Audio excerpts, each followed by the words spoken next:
Good afternoon, and it's time for our news updates right here on Luntha TV. And you're with me, Patrick Pooper.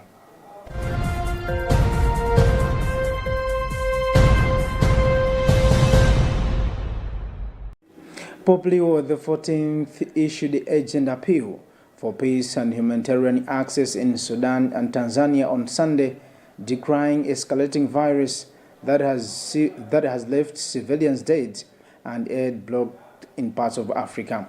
After leading the Angelus in St. Peter's Square, the Holy Father condemned indiscriminate violence against women and children, attacks on unnamed civilians, and the serious obstacles to humanitarian aid, and called for an immediate ceasefire and the opening of humanitarian corridors.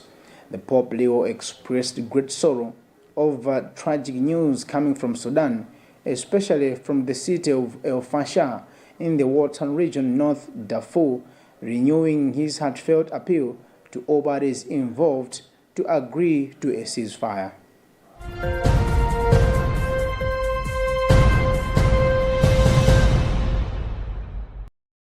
President Professor Arthur Peter Mutharika has urged newly appointed cabinet ministers and the Attorney General to serve Malawians with integrity, diligence, and humility as they take on their new roles in government.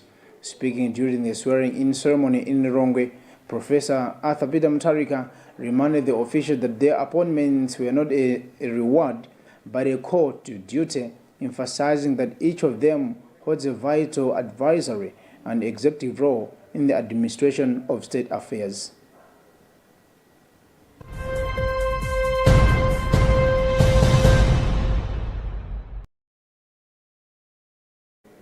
A disagreement has emerged within the Malawi Congress Party MCP over the selection of the leader of opposition in parliament. Last week, MCP President Lazarus Chakwera named Simplex Chichura, the member of parliament for Kasungu South, as the new leader of opposition. However, the party's Deputy Secretary General, Gerard Kazembe, has maintained that MCP lawmakers are scheduled to meet today to elect someone for the same position.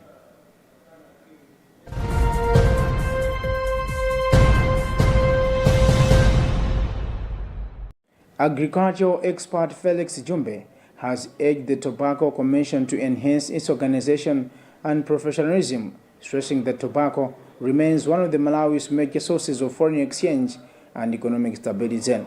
According to Jumbe, the Commission must improve its operation system to ensure that tobacco farmers produce the right quantities and quality demanded on the global market.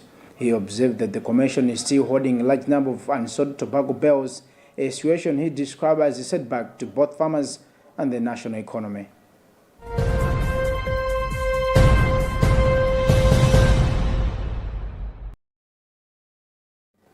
Tumaini Letu Program's coordinator Brice Chawia has praised this year's Tumaini Festival as the best edition so far, despite a few challenges that affected the schedule. Chawia said that although some performance could not take place due to the late start of the show, the festival still attracted a huge crowd that surpassed expectations. Chawia commended all artists who performed and the audience who came from within Dzaleka, Lilongwe, and even outside the country for their overwhelming support.